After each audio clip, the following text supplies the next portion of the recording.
వచ్చినట్టు ఉంటే చూడవా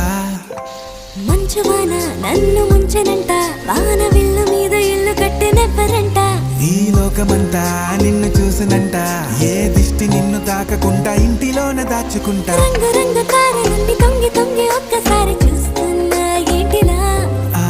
పైన లేని వెన్నెలంత నేల మీదకొచ్చినట్టు నువ్వు